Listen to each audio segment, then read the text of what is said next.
नमन करता हूँ। एक और वहाँ क्रिकेट का मैच चल रहा है, फाइनल में भारत, फिर भी आपने समय निकालकर यहाँ आया है। इससे समझ में आता है कि आपके मन में सेवा कार्य के प्रति क्या भावना है। इसी से ही देश मजबूत होने वाला है। स्वामी विवेकानंद ने कहा है, जो लोग औरों के लिए काम करते हैं वही असली में जीते हैं, बाकी लोगों का जीवन तो मृत समान है। अंग्रेजी में एक उपन्यास है, एलिस इन वंडरलैंड। उसमें एक छोटी सी बालिका एक उद्यान में खेलती थी। अचानक ध्यान में आया कि देर हो गया है, घर लौटना है। तो वहाँ जो खरगोश है, वहाँ जो मेंढक है, वहाँ जो पक्षी है, उनसे बात करके बोलते कि मुझे जल्दी जाना है, मुझे मार्ग बताओ। तो हमारे कि कहाँ जाना है वो बताओ, फिर हम मार्ग बताएंगे। कहाँ जाना है मालूम नहीं, लेकिन मुझे जल्दी जाना है, देर हो रही है। इस दुनिया में ऐसे अनेक लोग हैं, जन्म हुआ है और भाग रहे हैं, भाग रहे हैं, भाग रहे हैं। कहाँ जाना है हमें मालूम नहीं। और हमें अभी पता चला है कि हमारे बीच में डॉक्टर प्रतिभा है, हमारे बीच में ज्योति जी, इनको मालूम है कहाँ जाना है। वे अपने मार्ग पर देरी जा रहे हैं। मुझे से बहुत सारे लोग भटक रहे हैं, कहाँ जाना, कहाँ जाना। हमारे शास्त्रों में बताया है कि मनुष्य जीवन में कहाँ जाना है, मोक्ष की ओर जाना है। और वहाँ जाने के लिए अनेक मार्ग है, भक्ति मार्ग है, कर्म मार्ग है, ध्यान मार्ग है, ज्ञान मार्ग है। इसमें सबसे विषय रखता है कर्म मार्ग, और सेवा कार्य कर्म में आता है। सेवा में दो स्वर्ग आपको मिलते हैं। क्या है? एक तो आपका जीवन, आपका अंतःकरण शुद्ध होता है, उसके कारण भी आपको आनंद मिलता है। लेकिन आपके कर्म के कारण और एक का जीवन भी तो फायदा होता है। अगर मैं भक्ति करूँगा तो केवल मुझे फायदा है, ज्ञान से मुझे फायदा है, लेकिन कर्म से मेरे साथ साथ पीड़ित लोगों का भी फायदा होता है, और उसे देखकर मुझे और भी आनंद होता है। रतन टाटा ने कहा कि जब मैं करोड़पति बन गया, अरबोपति बन गया, आनंद तो हुआ, फिर भी समाधान कहीं ना कहीं कमी था। बाद में स्टील इंडस्ट्री में दुनिया का एक नंबर का स्टील मैन्युफैक्चरर बना, तभी भी मुझे अच्छा लगा, लेकिन फिर भी कहीं ना कहीं कमी था। लेकिन आज इस कार्यक्रम में वे एक सेवा कार्यक्रम में गए थे, और उनके हाथों से व्हील चेयर बच्चों को दिया जा रहा था। और जैसे ही वो बच्चे व्हील चेयर में बैठकर भागने लगे, एक दूसरे को पकड़ने के लिए लगे, और वहाँ खेलकूद का वातावरण था। ये देखकर वो रोने लगे, बताया कि आज मैं जीवन में सबसे ज़्यादा समाधान प्राप्त करता हूँ। ये है सेवा कार्य। अभी इन्होंने बताया कि नेत्र चिकित्सा भी देते हैं। एक सर्जरी है लैसिक आई सर्जरी। जिन्होंने उसका आविष्कार किया है उनका नाम बहुत कम लोग जानते हैं। उनका नाम है डॉक्टर रंगस्वामी श्रीनिवासन। जैसे भारत में भारत रत्न का पदवी मिलता है, पुरस्कार मिलता है, वैसे अमेरिका का पुरस्कार उनको मिला है। आज भी वे जीवित है, 95 ईयर्स ओल्ड। भारत में कई जगह पर मैं चश्मा लगाने के लिए कितने सारे अस्पतालों में गया हूँ, डॉक्टर के पास गया हूँ, कहीं भी इनका चित्र मैंने देखा नहीं है। डॉक्टर रंगस्वामी श्रीनिवासन। उनको पूछा, डॉक्टर साहब आपने ये जो मशीन आविष्कार किया जिसके कारण आज लाखों करोड़ों लोगों को जो अंधे थे उनको रोशनी प्राप्त हुआ है, आपको क्या मिला? आपने तो पेटेंट बेच दिया IBM को कुछ हजार, 2000, 15,000 रुपये में। तो उन्होंने बताया, आप समझ नहीं सकते हो। जब मुझे आंकड़े आते हैं कि इस महीने में 1 लाख बच्चों को, 1 लाख लोगों का नेत्र प्रदान हुआ है लैसिक आई सर्जरी के कारण, ऐसे प्रतिमास मुझे जब रिपोर्ट आता है, उस समय जो मुझे आनंद मिलता है, वो पैसे से तुलना नहीं हो सकता है। ऐसे ही हमारे एक सेवा प्रमुख, बहुत सारी सेवा कार्य जो चलते हैं, उन्होंने बताया अभी वीडियो में, शिक्षा के क्षेत्र में छात्रावास चलाते हैं, फ्री ट्यूशन क्लासेस चलाते हैं, चिकित्सा के क्षेत्र में बहुत सारे काम करते हैं। तो ऐसे जो सेवा कार्य चलते हैं वहाँ वो जाते थे, छात्रावास के बच्चों से बैठ के बात करते थे, उनके साथ गाते थे, खाते थे, पीते थे। ऐसे दिन भर काम करके वापस जब कार्यालय आते थे तो डायरी में लिखना शुरू किया दिन भर का, और कितने लोगों से राशि प्राप्त किया, क्योंकि धन के बिना तो कुछ नहीं होता है। और आप सब लोगों को मैं धन्यवाद देता हूँ, इस सेवा कार्य के पीछे आप भी कंधे से कंधे लगाकर, कहीं भी पैसे की कमी ना हो, एक भी सेवा कार्य कम ना हो, इस प्रकार से आप मदद कर रहे हैं, इसलिए आपको भी धन्यवाद। तो इस प्रकार के सब वो हिसाब किताब रखते थे। और आखिरी में डायरी में सोने के पहले ओम नमो नारायण लिखकर सो जाते थे। रोज दिन में 2 बार भगवान का नाम लेते थे, सुबह उठते ही ओम नमो नारायण और सोने के पहले ओम नमो नारायण। वो सो रहे थे, आधे दिन में उन्होंने देखा कि यहाँ कहीं से रोशनी आ रही है। वहाँ देखा तो वहाँ एक परी थी।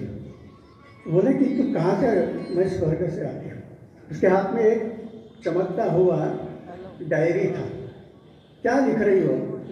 तो उसने बताया कि जो लोग भी भगवान का नाम स्मरण करते हैं उनका नाम लिखते जा रहे हैं। अच्छा, उसमें मेरा नाम है क्या? तो उसने बताया उसमें कौन कौन नाम है? तो उसने कहा पहले नंबर पे तो पोप का नाम है, दूसरे नंबर पे तो मुल्ला मक्का मदीना का है, तीसरे नंबर पर पंडित राम शास्त्री का है। आपका नाम, आप तो केवल दिन में 2 बार ही तो नाम लेते हैं, ये लोग तो 24 घंटा नाम लेते रहते हैं भगवान का। तो इसलिए आपका नाम शायद 2nd या 3rd एडिशन में आएगा। अभी तो लिखते जा रहे हो पूरे दुनिया में। फिर उसी प्रकार से एक अनुभव कुछ दिन के बाद फिर से आया। वो डायरी में लिखते गए जो कुछ उस दिन का कार्यक्रम हुआ, और बाद में उन्होंने लिख दिया कि ओम नमो नारायण। सो गए, आधे रात में फिर से वो चमकता हुआ परी आ गया, और उसके हाथ में अभी पहले चांदी का डायरी था, तभी सोने का डायरी है। लेकिन आज क्या कर रहे हो, क्या लिख रहे हो? लिखने के लिए नहीं आए, इसमें जितने भी नाम लिखे वो भगवान ने लिखे हैं। जब मैं तुम डायरी तैयार करके भगवान को बताया कि पोप से लेकर इतने सारे लोग आपकी चिंता 24 घंटा आपका नाम लेते हैं, तो उन्होंने उन डायरी को उठाकर बाजू में रख दिया। उसने बताया कि ये डायरी पढ़ो, इसमें वो लोगों के नाम है जिनका नाम मैं रोज लेता हूँ। 108 नाम है उसमें जिनका स्मरण परमेश्वर करता है। अच्छा, उसमें किन किन के नाम है? तो उसने बताया उसमें 108वें पोप का नाम है, 107वें मुल्ला का नाम है, 106 में पंडित का नाम है। वो सब ठीक है, पहले 1 2 3 नाम तो बताओ। तो उसने बताया पहले नाम तुम्हारा है, दूसरा नाम प्रतिभा जी का है, तीसरा नाम ज्योति जी का है।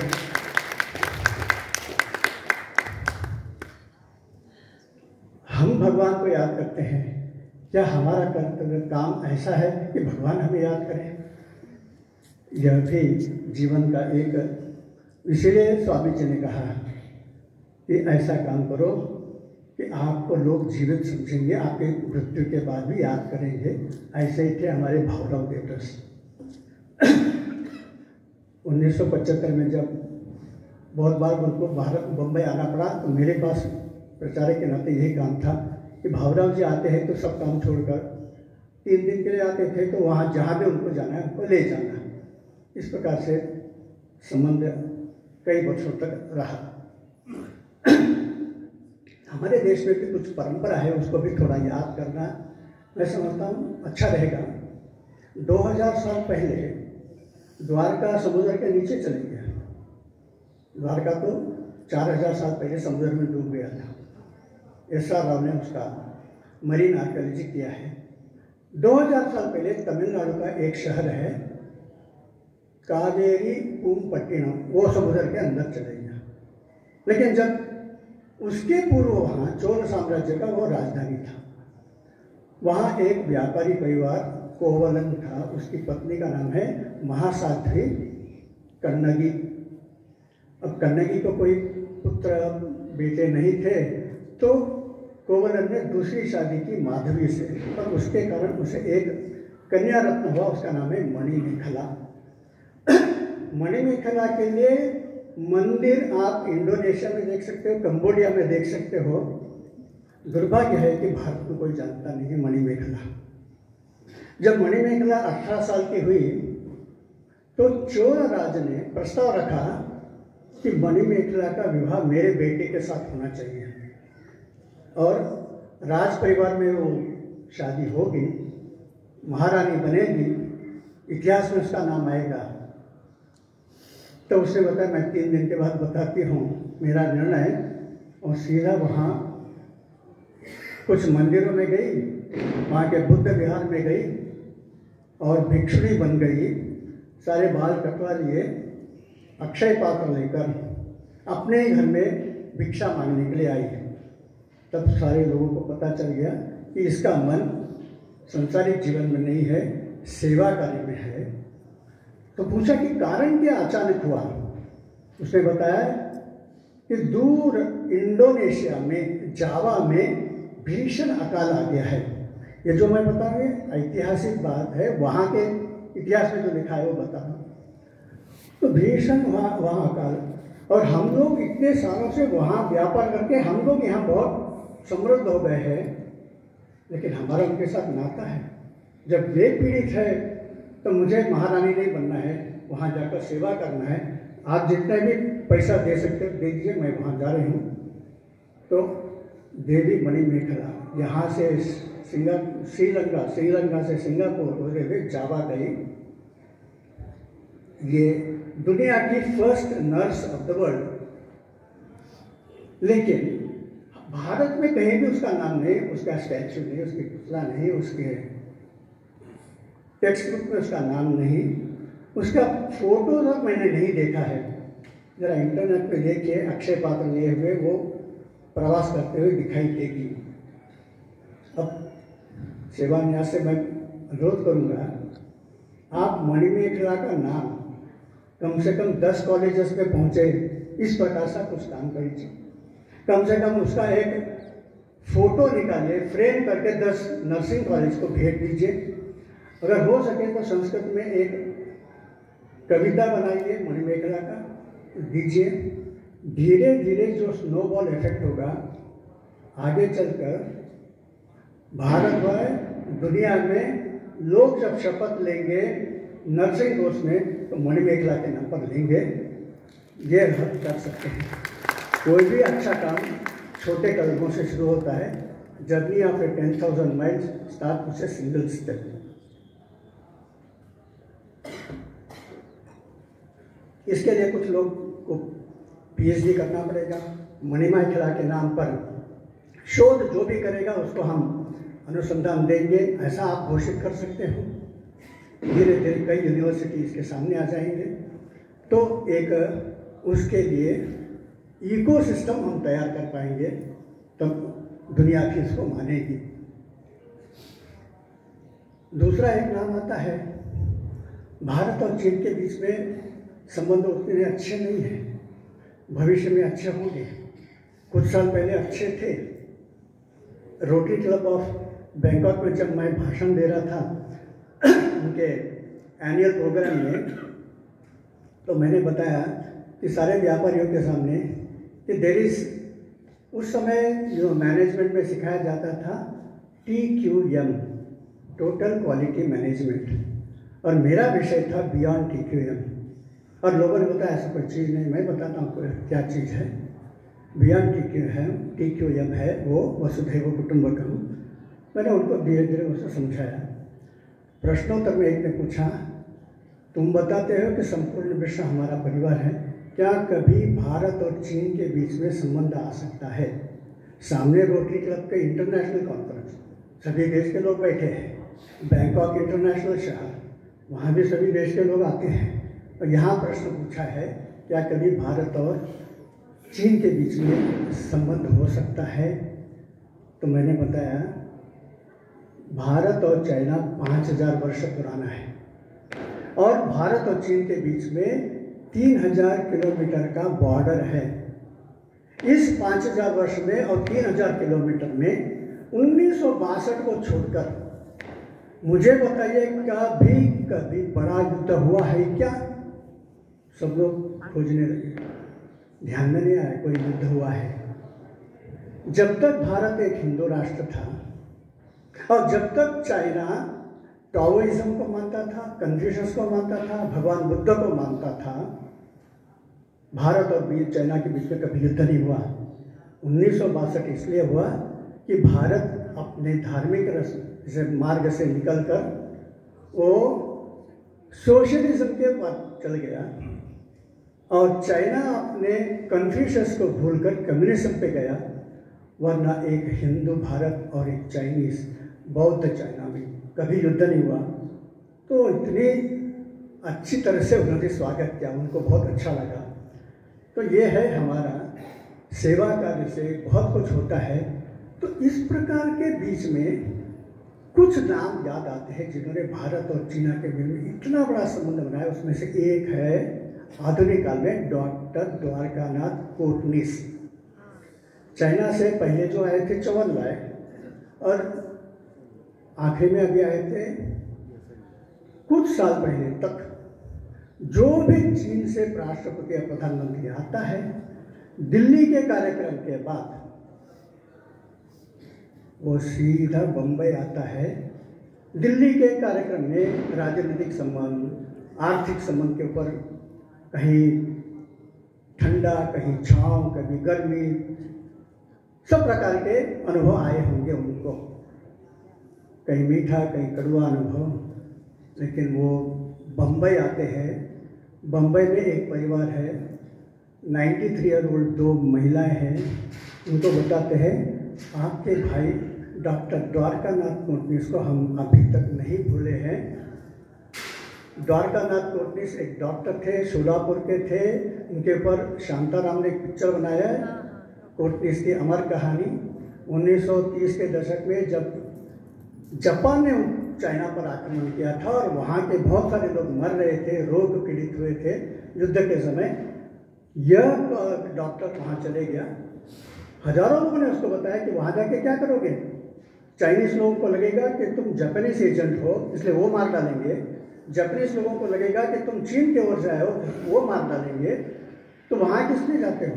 वहाँ का भाषा नहीं मानो, वहाँ का रहन सहन नहीं मानो, वहाँ का क्या खाते हैं, तुम कैसे रहोगे? इससे अच्छा है यहाँ सेवा करो, यहाँ भी बहुत है। तब उन्होंने एक वाक्य कहा, नहीं जाने के लिए आपके पास 1000 कारण है, जाने के लिए मेरे पास एक ही कारण है, मैं डॉक्टर हूँ, वे पेशेंट है। वो गए, वहीं उनका मृत्यु हुआ। मृत्यु का कारण कोई धोखा हुआ ऐसा नहीं है, नॉर्मल तरीके से उनका मृत्यु हुआ। लेकिन वहाँ उनके नाम पर चीन की सरकार ने 2 बार स्टैंप निकाला है। जिस जगह पर उनको दफना है वहाँ बहुत बड़ा उद्यान बनाया है, वहाँ के सड़कों के नाम भी कोटनिस के नाम पर है। तो कोटनिस के नाम पर उन्होंने बहुत कुछ किया है, हर साल वो मनाते हैं और वो प्रधानमंत्री राष्ट्रपति भारत आकर उनके परिवार को मिलकर बताते हैं ये नया एल्बम देखिए, हमने कोटनिस के लिए क्या क्या काम किया है। आने वाले दिनों में जब कम्युनिस्ट शासन नहीं रहेगा तब लोग कोटनिस के माध्यम से भारत और चीन का संबंध सुदृढ़ होगा। इसी प्रकार से एक और व्यक्ति है भारत और चीन के बीच में, कल्पना भी नहीं कर सकते हैं। हर एक देश में किसी न किसी व्यक्ति को पिता मानते हैं, जो उस देश का होगा। लोग जॉर्ज वॉशिंगटन को मानते हैं, फादर ऑफ अमेरिका, जिसने वहाँ के लिए काम किया। लेकिन चीन का पिता कौन है? जब ये प्रश्न लेकर मैंने एक भाषण दिया, उसके ऊपर कुछ लोगों ने पुस्तक निकाला, तो उसके बाद एक सुपर डुपर हिट पिक्चर बना। तो पिक्चर के डायरेक्टर से पूछा आप ये काल्पनिक कहानी के ऊपर ऐसा पिक्चर कैसे निकालते हो और बताते हो कि ऐतिहासिक सत्य है? तो उन्होंने बताया कि मैंने रवि कुमार का पुस्तक पढ़ा। एक तमिल, एक भारतीय आदमी को चाइना के लोग फादर ऑफ द नेशन करके घोषित करते हैं। उनके वेबसाइट में लिखा है the father of the nation for China comes from India. उसका नाम कोई जानते हो क्या? उनके नाम पर उन्होंने पिक्चर निकाला। उसमें क्या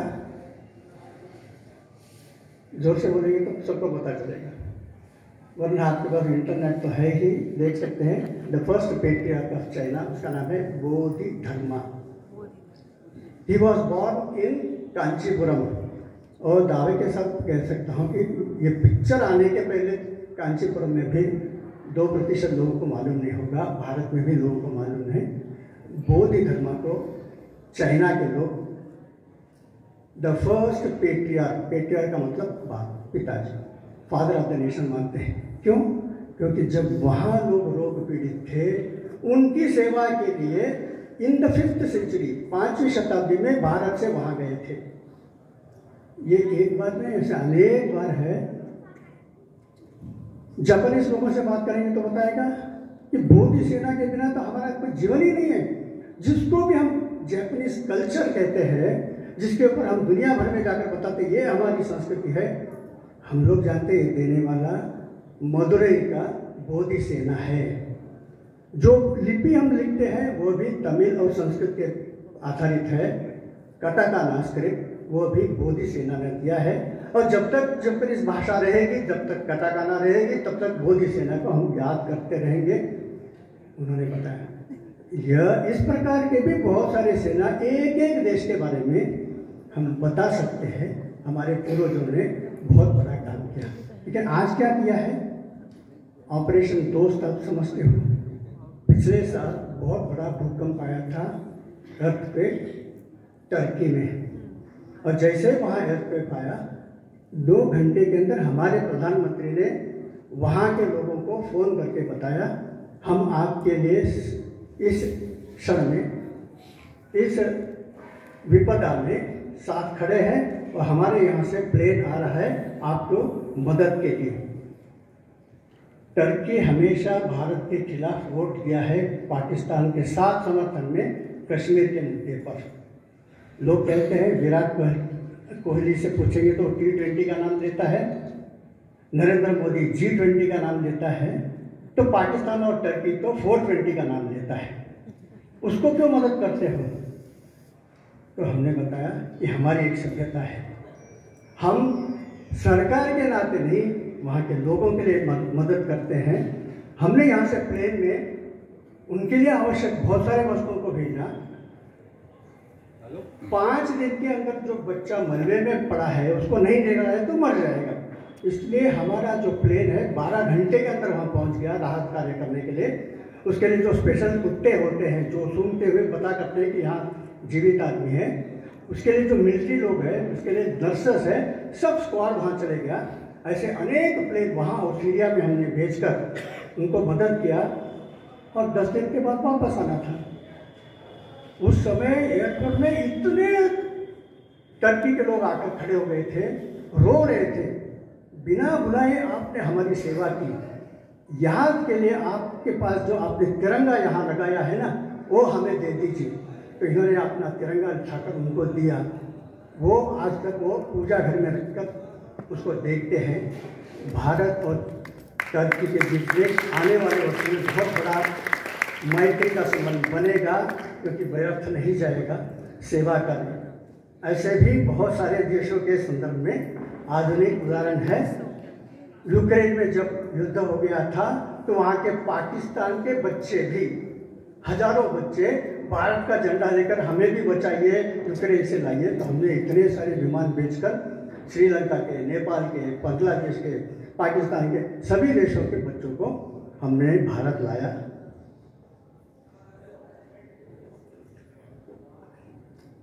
तो सेवा का नाम लेते लायंस क्लब का नाम याद आता है, रोटरी क्लब का नाम याद आता है, राष्ट्रीय स्वयंसेवक संघ भी काम करता है।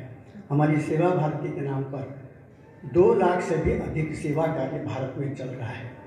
संघ की देन है कि लगभग 1 करोड़ लोग ट्रेन्ड स्वयंसेवक हैं, लगभग 50 लाख कार्यकर्ता है, लगभग 50,000 शाखाएँ हैं, और 50 से ज़्यादा देशों में संघ की शाखाएँ हैं। ये संघ के बारे में हमारे देश में एक बहुत बड़े डॉक्टर थे, डॉक्टर उपेंद्र ब्रह्मचारी।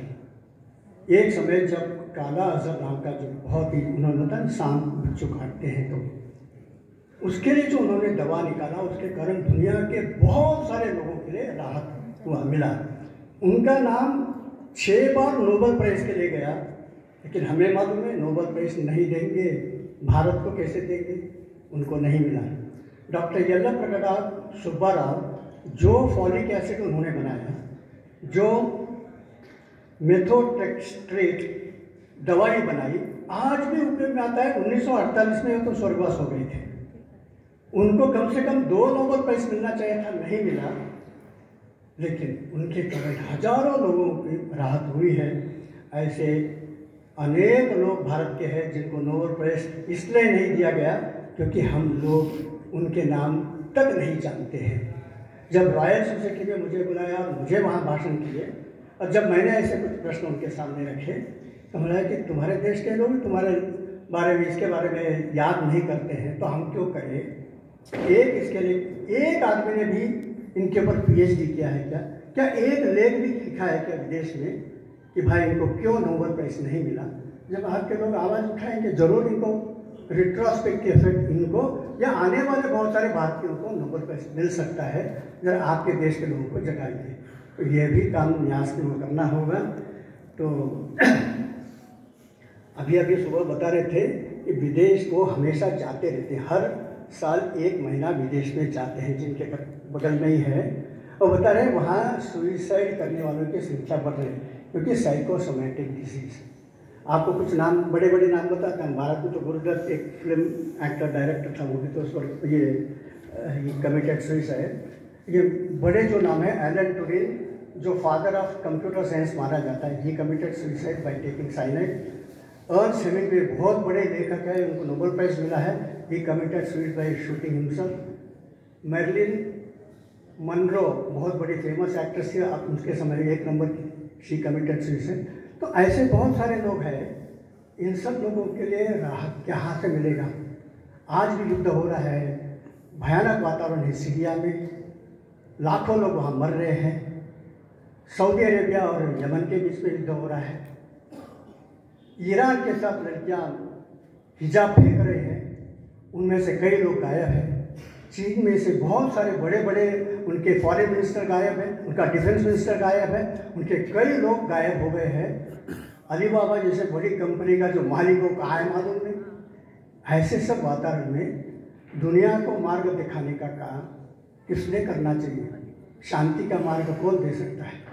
ये हमारे रामायण में है, ये हमारे महाभारत में है, यह हमारे वेद में है, ये हमारे भगवत गीता में है। इसका जितना प्रचार होगा दुनिया में, उतना ही शांति आ सकती है। दुनिया आपके सेवा कार्य के लिए आतुरता से खड़ी है। हम भी कुछ करें। जिन्होंने इसके लिए राशि दिया उनको मैं फिर से धन्यवाद देता हूँ। किसी ने यह कहा कि अगर मुझे कहते हो कि शेर के मुंह में डालकर दांत निकालना मैं निकाल सकता हूँ, मगर के मुंह में हाथ डालकर जीभ बाहर निकाल सकता हूँ, लेकिन किसी के बटुए से पैसा निकालो, ये कैसे निकालना, निकलता ही नहीं है। ये बहुत कठिन काम है। लेकिन अभी उन्होंने बताया कि हमें पैसे की कभी कमी नहीं, एक बदलता हुआ भारत है। एक अमेरिका के संस्था ने पूछा कि 10,000 साल के इतिहास में सबसे बड़ा दानी कौन होगा। उसको कहते हैं man of the millennium. Millennium मतलब 1000 साल। 10,000 साल का तो इतिहास मालूम नहीं है, लेकिन 1000 साल में कौन सबसे बड़ा दानी है, आप बता सकते हैं उसका नाम। रिजल्ट तो आ गया है, और आज भी जीवित है, हमारे बीच में है। कौन है वो? आप जिसमें यहाँ नहीं है, पृथ्वी में है। कौन है वो?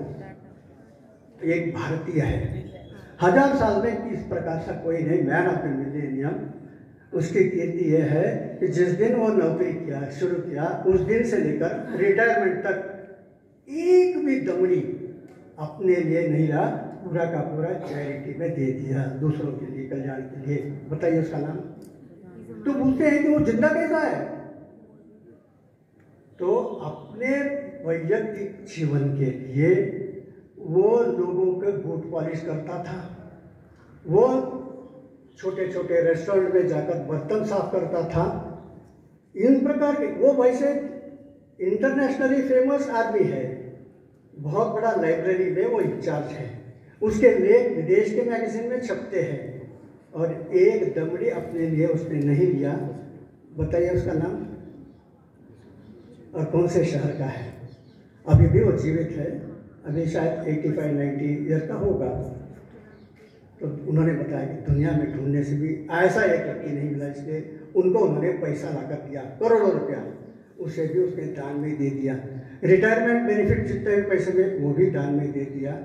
और वो निजी जीवन के लिए आज भी रास्ते में, होटल में, रेस्टोरेंट में काम करता है, बूट पॉलिश करता है।